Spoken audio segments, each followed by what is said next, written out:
Welcome to Hard Talk. I'm Sarah Montague. Since the United States pulled their troops out of Afghanistan at the beginning of July, the Taliban have retaken huge swathes of the country. And reports have emerged that once again they're enforcing the same repressive practices of their past rule. My guest is Afghanistan's National Security Advisor, Hamdullah Mohib. While he's here in London, he's meeting the chief of the UK Defence Staff, who only days ago described the situation in Afghanistan as grim. So can Afghan national forces hold off against the Taliban?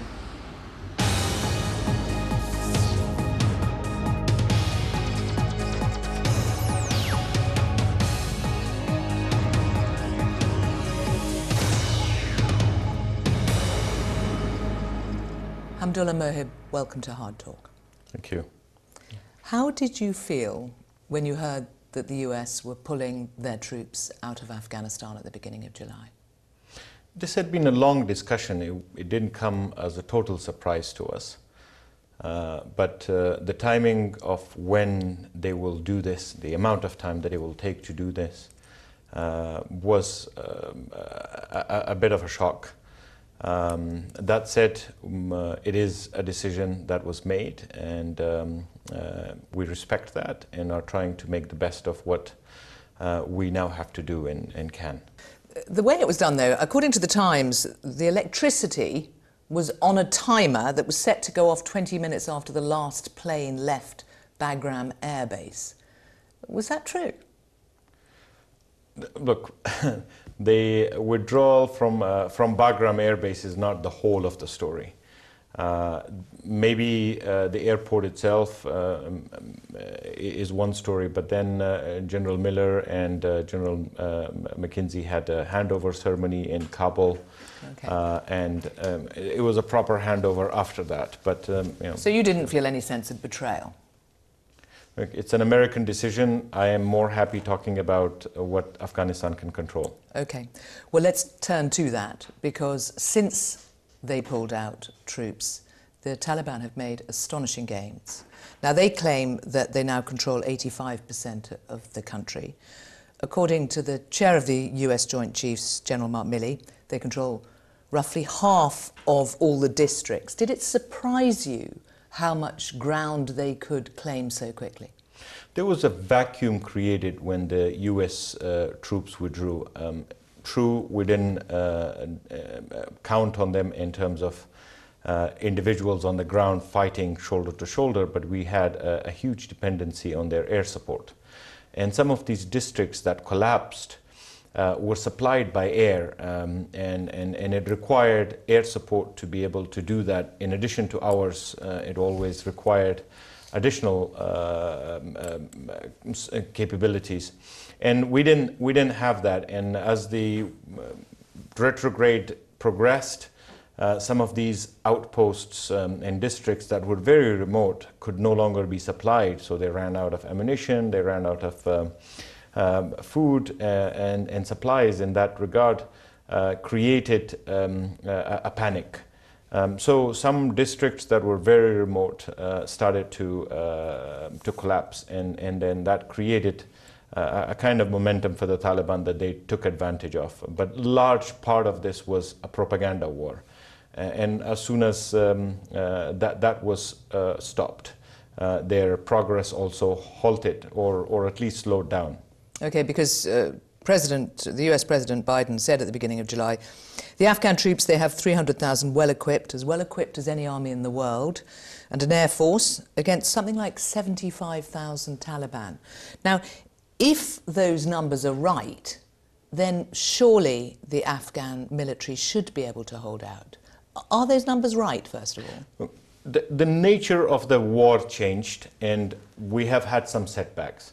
That doesn't mean they're permanent, they're reversible.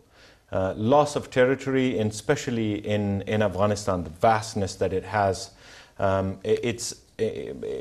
holding it is very difficult. The Taliban have come out of their shell and are now fighting like a conventional army, in which case they will have to have hold power. And yes, with the resources that we have properly used, we will be able to retake what we have lost in terms of territory. But do remember that even now, with the losses we have had, in terms of population, the majority of population still lives under areas that are government controlled. Except the difficulty is that it's not just rural areas, it's 7 international border crossings. And the Taliban now controls more Afghan border crossings than the government. And that is, given the supply routes, a very, very serious challenge for you, isn't it? Jan Achakzai used to advise Pakistan's Balochistan provincial government and made the point that the Ghani government will not survive long because of the chokehold that the Taliban now have on supply lines. That is a very big problem for you, isn't it? We have challenges right now. This is not an easy time for Afghanistan. But like I said earlier, none of the gains the Taliban have made are irreversible. Sure, taking territory militarily is one issue, but keeping it is not going to be an easy thing for the Taliban. And we are working, as we speak right now, to consolidate some of our security forces in order to retake some of those strategic locations that will have consequences for our security forces, for our economy, for our people. Okay, but we're talking about a landlocked country which is utterly reliant on the supply routes like the Wesh crossing in Spin Boldak, which is now in Taliban hands. We still have many of the supply routes still open. So yes, we have lost some, and that's unfortunate, and we need to take them back.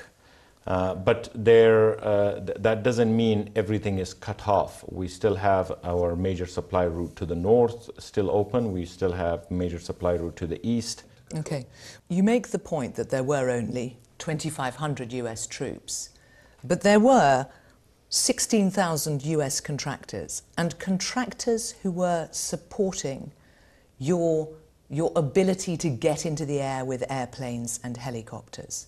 And when the US pulled out, they went too. And your Air Force is designed to be dependent on that support, isn't it? Lisa Curtis, who's a former National Security Director, now at the Center for a New American Security, described it as pulling the rug out from under the Afghans. How long can you keep the planes that you have and the helicopters in the air without them? We have been working on an arrangement with the Americans on getting over-the-horizon support for our aircraft. Now, it does slow down the process slightly, but it means that our aircrafts will still be able to get the maintenance that they need. So of 162 airplanes and helicopters, which I understand is about the total, how many are usable? The number varies depending on the day because of maintenance and because of what we get, but it should be pretty close to what you described. Right, because the other problem is that the Taliban have targeted your pilots, and only 30 pilots were trained in the 5 years to 2020, and Reuters have reported that at least 7 have been assassinated. I think they're talking about one specific platform, which is the American UH-60 Black Hawks. But we use other platforms. We use Mi-17s and Mi-24s, and it will take some time. But you can't lose many more pilots. No, we can't lose pilots. They're critical to us. And if you lose the air support you have, you can't keep, for example, Kabul, can you? Air support is very important. Yes, I totally accept in the terrain that is. That doesn't mean it's needed everywhere. It gives an added advantage. It gives us an advantage over the Taliban, and we are totally committed to keeping our air power. And not just keeping what we have, we're working to add to it. And there will be some new aircrafts that are coming from US. Well, let's turn to the peace talks, because that was meant to be the way out of this. And in theory, there are peace talks going on in Doha. Do you see any chance of them working? So far, we have not seen the Taliban to be truly committed to any kind of genuine peace talks. They have not negotiated in earnest. They've used the negotiations in Doha as a way to further their military cause.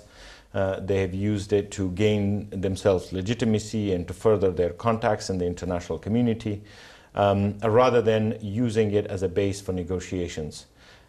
We don't think the Taliban are honest in this sense, and are pushing for a military victory. I think they're wrong. I don't think but why engage in the peace talks at all then, if you think that? Well, the Afghan people want to see peace. There are three scenarios that could happen. One is that we get into a military stalemate for a very long time, and the Afghan people continue to suffer as a result of it. There is no legitimacy for the Taliban to continue this war. There is no religious legitimacy for it. They're killing Afghans, they're destroying Afghan infrastructure. In one scenario is that this military stalemate continues as a status quo. And then the second is perhaps if Afghanistan fractures, civil war ensues, and that once again would be a scenario that would destroy Afghans and the Afghan and our country. And the third scenario, which is the desirable scenario, is that we enter into negotiations, earnest, honest negotiations, and work out a political settlement in which the Taliban will have a representation in the Afghan government, but so will all of the other realities of Afghanistan that also need to be included. You set out the three options: a stalemate, civil war, or a negotiated peace. Which do you think is the most likely? So the stalemate is the option that I think will stick for now until the Taliban are ready to negotiate. But in the end, we want to see a negotiated settlement with the Taliban. How long will it take will really depend on the Taliban's readiness. We would like those negotiations to happen right now, so that Afghans could get on with their lives and we bring peace and stability to the country. But if it needs for us to hold the Taliban at bay for some time until they're ready, then that's perhaps what we need to do. So you could work in government with the Taliban? The assumption here is that there will be a representative government. That means all stakeholders in Afghanistan will be represented, so that means including the Taliban. If there was a peaceful settlement, we will all have to make compromises. I think as hard as it is to imagine us working with the Taliban, I'm sure it is as hard for them to imagine working with us. Okay, so you would accept that they have changed. I mean, you're taking part in these peace talks. Admittedly, you doubt how genuine the other side are. But if they go anywhere, you're accepting that the Taliban have changed. We have not seen a change in the Taliban. Now, if the Taliban try to enforce their ideology and create a monopoly in Afghanistan, that is unlikely for any Afghans to accept. But if it's a compromise in which we compromise some of our current freedoms to achieve peace, then perhaps it might be worth paying that price. But to say that we will forego all of these freedoms and allow the Taliban to return their brutal ways of ruling and enslave Afghans inside their own country, that is not an acceptable scenario to accept. Well, you will know of the reports. There are reports in the Times, Radio Free Europe, elsewhere, of what's happening in northern provinces that have been retaken by the Taliban, where they've banned women from going outside without the burqa and without male companions. They've asked families to give their daughters to commanders to marry them. They've shut schools for girls over 12. They've banned music, television, told men not to shave their beards, and there have been public beatings. And I wonder, you've heard those reports? Yes, and that's not acceptable. That's not acceptable to the Afghan people. In those very same districts, what you talked about earlier, the uprising forces, these local defense forces, people are coming and contacting the government. They want to free their districts from Taliban. And that should be a sign to the Taliban as well that while The Afghan people accept that they are a reality of Afghanistan. They can be part of a future setup. But for them to assume that the Afghans will live under their tyranny is totally unacceptable. Okay, so when the Taliban leader, Malawi Akhundzada, says, in spite of military gains and advances, the Islamic Emirates strenuously favours a political settlement and every opportunity for the establishment of an Islamic system. How do you respond to that? Well, they should put their words to action and actually engage in political dialogue, and their claim that they would like to establish an Islamic system. There is already an Islamic system in Afghanistan. It is the Islamic Republic of Afghanistan. We have an Islamic, it is a constitution that is acceptable to the ulama's Islamic scholar worldwide. And they've made several announcements that the war in Afghanistan has no religious legitimacy. So there is no religious grounds for the Taliban to stand on anymore. What they're doing is they're killing Muslims, they're killing their fellow Afghans, they're destroying Afghan property. And to give it a religious flavor or a spin is just not acceptable and not believable by anybody. To what extent do you blame Pakistan for the Taliban's current strength? The Taliban have had safe havens in Pakistan. Their leaders are in Pakistan. The Pakistanis have not denied this. They openly say they have influence, and the leaders are living in their country. They're provided with health care for their injured and supplies and ammunition. So we think that yes, it's the Taliban fighting the war, but it's a proxy war. The Taliban may be the army that conducts it, but the brains of managing the puppeteering happens from Pakistan. But the Prime Minister, Imran Khan's argument is that the moment the United States withdrew, there was no reason for the Taliban to listen to them anymore because they were winning the war on the ground. Do you accept that? Well, the United States announced their withdrawal this year, whereas the Taliban have had safe havens in Pakistan for 20 years. So I think that's just an excuse, and I'm not sure if Prime Minister Imran Khan really is the person who has any control over this. There is the military establishment that has the control over their policy towards Afghanistan and what they want to achieve through the Taliban in our country. Okay, so when your president accused Islamabad of not stopping thousands of jihadi fighters coming over the border in the past month, do you think Islamabad could have stopped them? Absolutely. You suggest that you can stop the advance of the Taliban, but if you are to gain control again, you need to get the supply routes and retake border crossings like that at Spin Boltak, don't you? Absolutely. Do you need Pakistan's help to do that? Well, the help Pakistan can provide is not to support the Taliban. And that would be the help we need.